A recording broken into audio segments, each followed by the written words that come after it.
Bom dia, meus amigos, bom dia, minhas amigas. Um excelente dia para cada um de vocês. Hoje teremos mais uma noite de Libertadores na Arena Fonte Nova. Neste momento, 1h38 da matina, 1h38 da madrugada.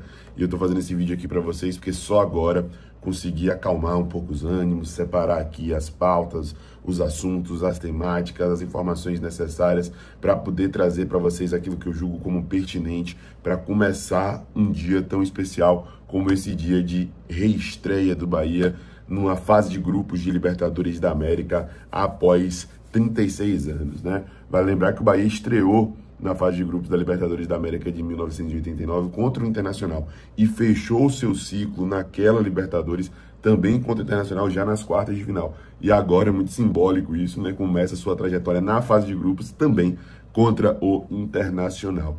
E tomara que seja como em 89. O jogo em 89 foi fora de casa, foi no Beira-Rio e o Bahia conseguiu vencer o Internacional por 2-1, logo depois de ter superado o Internacional na final da Copa União, do Campeonato Brasileiro de 88, que acabou ali no início de 89, né? O time estava cheio de confiança, já tinha se superado perante esse Internacional nessa final e aí pegou o Internacional de novo na Libertadores e conseguiu se sobrepor, tá?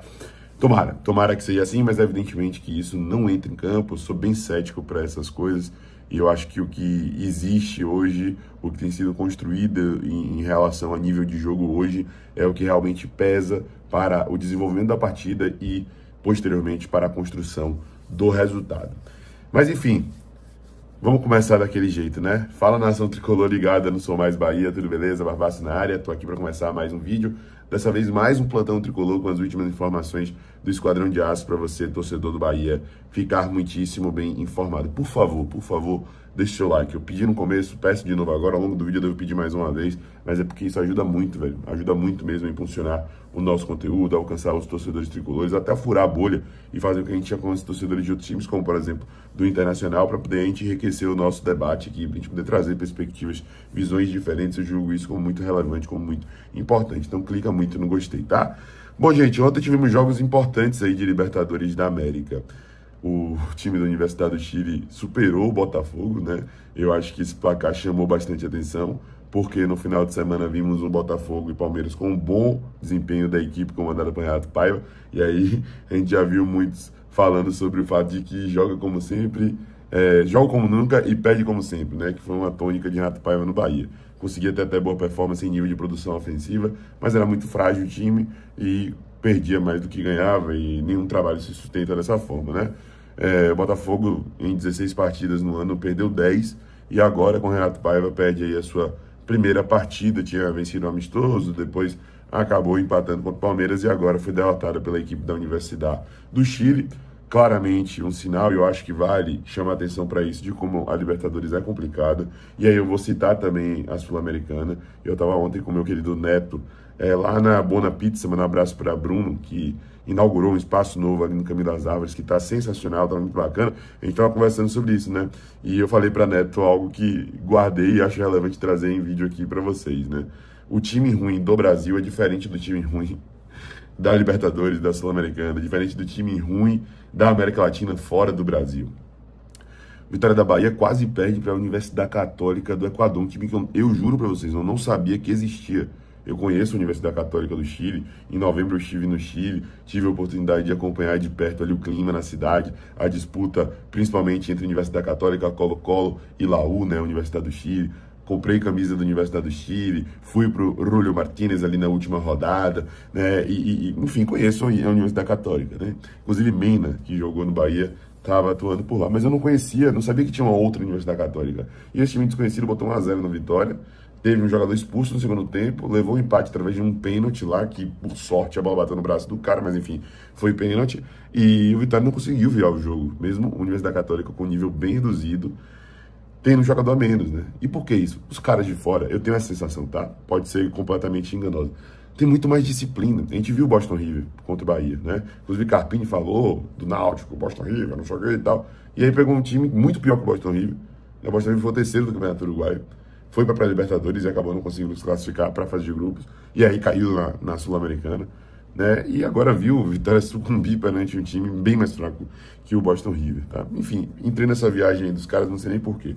Acho que foi só para poder falar que a situação é diferente, né? Os times ruins, tecnicamente, fora aqui do Brasil, são disciplinados e compensam com essa disciplina e conseguem resultados interessantes. O Corinthians perdeu por Huracan dentro de casa por 2-1, é também um outro resultado que chama a atenção aí nessa Sul-Americana.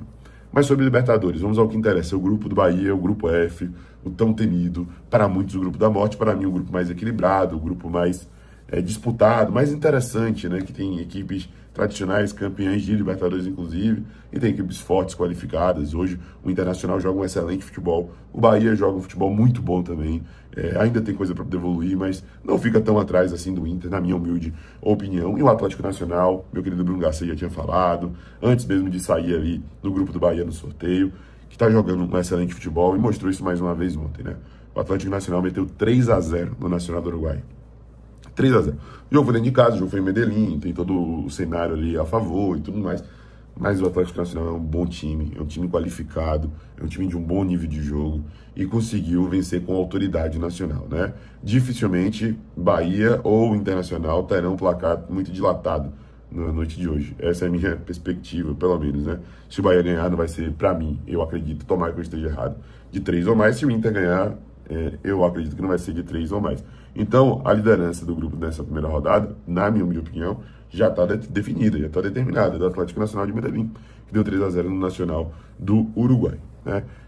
Vale a pena a gente observar, em campeonatos como esse, de tiro curto, 6 jogos dentro da fase de grupos, é crucial o desempenho dentro de casa. Então, eu acredito que o Bahia hoje, por mais que o Internacional seja um adversário difícil, por mais que o jogo não seja fácil, tem que jogar para ganhar. E vai jogar para ganhar, acredito eu. Mas tentar resolver logo, ser agressivo, ser efetivo. Aqui eu cobro diretamente, é um cara como o Lúcio Rodrigues, que é um excelente jogador. Tem ainda muito para evoluir? Tem que ser lapidado? Tem, obviamente. Mas é um bom jogador, só que precisa aproveitar melhor as oportunidades. Ele defende bem jogado, ele é um bom finalizador, ele chuta bem de fora da área. Precisa ter uma precisão maior, precisa ser mais assertivo, para que a gente não venha a penar durante os jogos e depois fique chorando pelo leite derramado, porque tivemos mais oportunidades, mais chances, construímos, produzimos, mas não conseguimos definir a jogada da maneira que idealizávamos, que desejávamos e que tínhamos que fazer, né? Então, botar o pé na forma, ser mais efetivo. Eu falo para Lúcio, mas para o time todo, Lúcio, porque o nosso camisa 9 agora é efetivamente camisa 9 do Esporte Clube Bahia, né? E acabou decepcionando, de certa forma, ali nos confrontos contra o Boston River, por exemplo, né? Porque é um time uruguaio, ele já estava acostumado a jogar, habituado a jogar, a gente falou muito sobre isso antes do jogo e no final das contas o rendimento, a performance não foi tão boa assim. E acabou não entregando gols, que é o que a gente mais pede e quer ver de um camisa 9, tá? Então é esse o apanhado aí de Libertadores da América no dia de ontem. Hoje é uma noite especial, hoje é uma noite importante, hoje é noite de Libertadores para o torcedor do Esporte Clube Bahia. E eu vou passar um recado que é clichê e que eu nem acho que é tão necessário para o torcedor do Bahia, porque o torcedor do Bahia já assimilou isso e faz muito bem. O torcedor do Bahia sempre teve presença no estádio.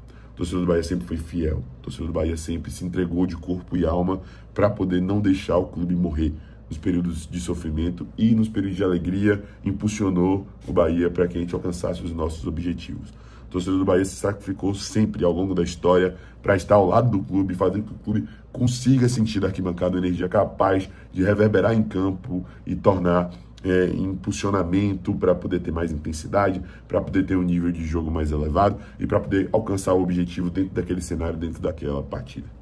E isso tem que acontecer hoje na Arena Fonte Nova.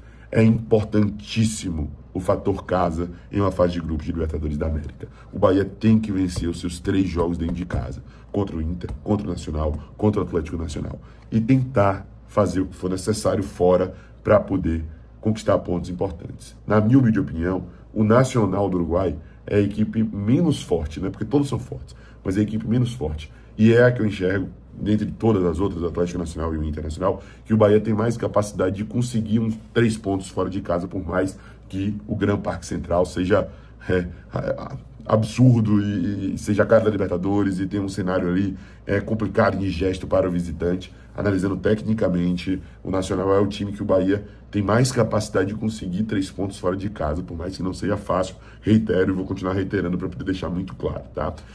E o jogo contra o Nacional fora de casa já é na próxima rodada, logo depois do Internacional.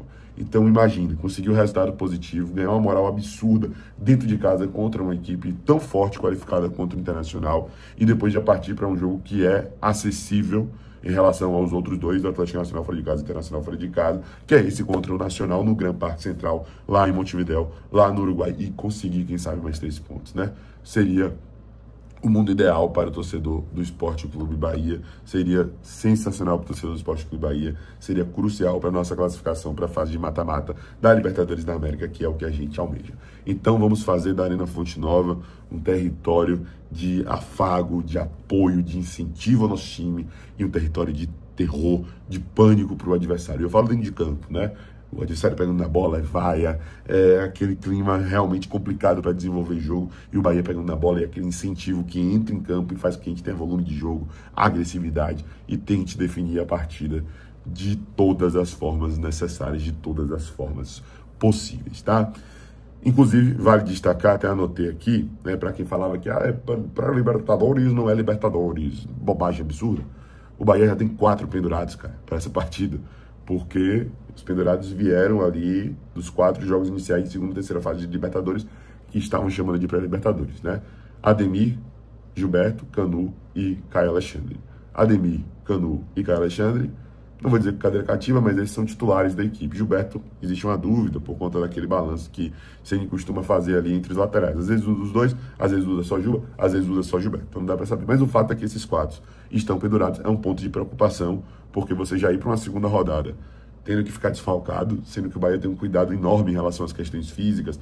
O Departamento de Saúde e Performance tem trabalhado muito bem e tal, né? E aí você ia perder jogadores para a segunda partida, que seria a primeira fora de casa, na fase de grupo, seria algo bem ruim.